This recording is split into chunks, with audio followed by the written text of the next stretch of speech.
인턴에 관련된 내용입니다. 자, 인턴은 뭐 현재 지금 수업을 듣는 분들이 원체 다양한 분들인데 전공도 다양하고 학년도 다양하고 경험도 다양한데 얼마 전에 저한테 이걸 물어보는 남학생이 계셨어요. 인턴이 얼마나 중요하냐 라고 물어서 저 개인적으로는 인턴을 4학년 때는 좀 해보셨으면 좋겠어요. 그게 뭐가 됐든 간에. 다만 이제 이거는 좀 있으셔야 돼요. 만약에 여유가 되면은 정부 거 하나 기업 거 하나 하는 게 제일 좋아요. 여유가 되면. 그게 딱 한 달이라도 상관없어요. 정부 거 하나 기업 거 하나. 그렇게 하면은 본인이 확실하게 길을 잡을 수가 있어요. 자, 아니면은 좀 뭐 이 영상을 보시는 분 전부 다 공무원 되라는 거 아니니까요. 자, 그럼 정부는 됐고 접고 기업인데 나는 뭐 예를 들어서요. 나는 뭐 마케팅 쪽에 하나, 뭐 물류 쪽에 하나, 한 두세 가지 정도 이렇게 인턴 이렇게 짧게라도 해보시면은 내가 어떻게 가야 될지가 좀 어느 정도 답이 나와요.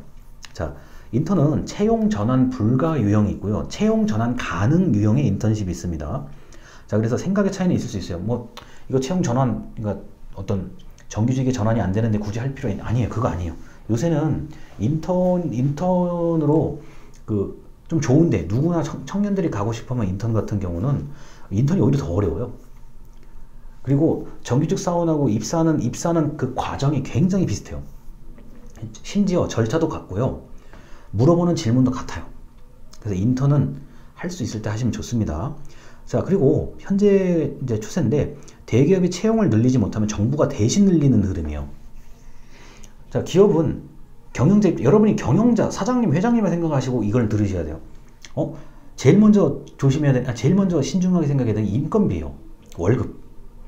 내가 대기업이야. 1000명이야. 1000명 어마어마한 겁니다. 자, 1000명인데 매달 나가야 되는 인건비는 있잖아요. 자, 그런데 뭐 코로나 뭐 때문에 상황이 어려워서 그럼 인건비를 줄여야 된다고.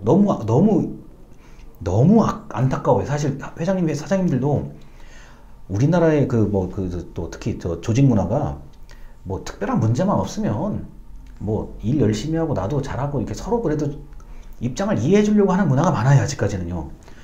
굉장히 싫죠. 사람 내보내야 되는데. 자, 근데 대기업부터 중견기업, 중소기업 이럴 수밖에 없게 되면은 정부가 대신 늘릴 수밖에 없죠. 정부가 직접 고용을 하는 수밖에 없다고요. 자, 그래서 최근에 공공기관, 공기업 여기 채용이 늘어난 이유가 그것 때문에 그렇습니다. 그런데 제가 이제 범용 역량이라는 게 있고 직무 역량이라는 게 있어요. 그러니까 범용 역량은 얘가 어느 조직을 가든 창업을 하든 어딘가에는 써먹을 역량들이에요. 범용, 넓게 써먹는 역량이라는 거고, 뭐 대표적인 게 의사소통 능력이고요. 자, 그 다음 직무 역량, 그 일에 대해서만 가지고 있는 능력, 뭐 자격이나 뭐 전문성 이런 거겠죠. 일단 내가 뭘 해봐야 알죠. 그런데 내가 뭘 해봐야 아는 거고, 뭐 직무 역량 찾기가 뭘 해봐야 좀 찾기가 쉽습니다. 그래서 저는 인턴을 한 달이 됐든 3개월이 됐든 4학년 때쯤에는 그 다음 졸업하자마자 좀 해보세요. 너무 또 안 하고 있으면 좀 그렇잖아요.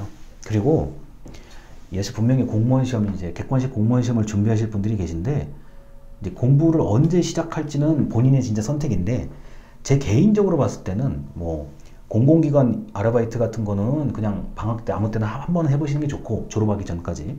그 다음에 그 4학년쯤 됐을 때는 한번 공공기관이나 공무원 이런데 그 인턴 같은 거, 인턴이라든가 그 짧게 뽑는 거 있어요. 뭐 저 단기간 근로자 뽑는 게 있거든요. 그런 거 한번 해보세요. 해보시고 시험 준비도 늦지 않아요. 제가 보기에는요.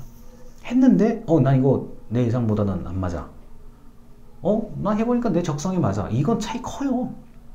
그래서 뭐 여러분이 장기간을 난 인터넷 투자하기 싫다 그러면 어쩔 수가 없는데 단기간이라도 한번 해보시면 좋겠습니다. 자, 무조건 지원만 하는 사람도 많아요. 자, 근데 이걸 나쁘게 보면 안 돼요. 아니, 내가 준비됐다고 판단이 되면 무조건 지원해야죠. 그게 10곳이 됐든 100곳이든 지원해야죠.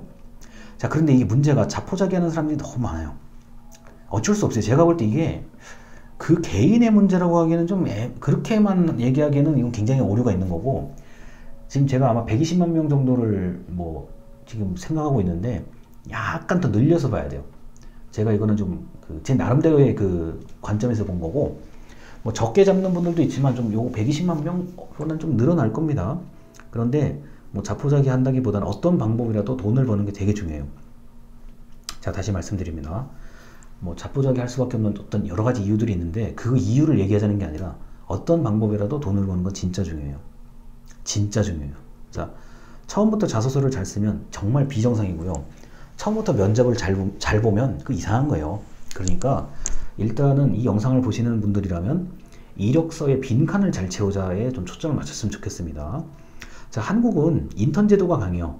자, 도제, 마이스터 고등학교 그거거든요. 도제 방식은 한참씩 걸려요, 시간이. 1대1로 진짜 그 완전히 전담해서 가르쳐야 되는 거고, 뭐, 그 내가 모시는 나의 선생님이 잘 되면 나도 같이 잘 되는 거고, 선생님이 잘못 나가 같이 잘못되는 이런 개념이에요. 근데 한국은 그렇지는 않고, 인턴 개념 강하죠. 뭐, 일단 인턴 다 많이 뽑아서 뭔가 일하고, 뭐, 이제 여기서 뭐, 남을 사람 남고 갈 사람 가고 이런 방식이거든요. 그래서 이 인턴 개념이 굉장히 강하기 때문에 또 당분간은 특히 이제 내년쯤 돼서는 인턴을 또 많이 뭔가를 하라고 할 거예요.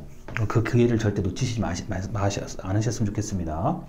자, 그리고 뭐 정부 영역에서는 어떤 식으로든지 인턴 단기 일자리를 늘리려고 할 거예요. 내년에도요. 그러니까 단기 일자리라고 해서 너무 뭐 이렇게 나쁘게 생각하지 마시고 마음이 있으면 어차피 돈 버는 건데요.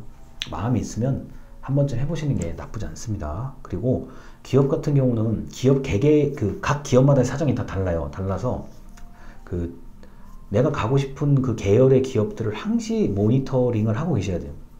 뭐 공지가 나왔다 안 나왔다부터 해가지고 그거를 하시는 방법밖에 없습니다. 자, 그래서 일단 여기까지를 말씀드립니다. 감사합니다.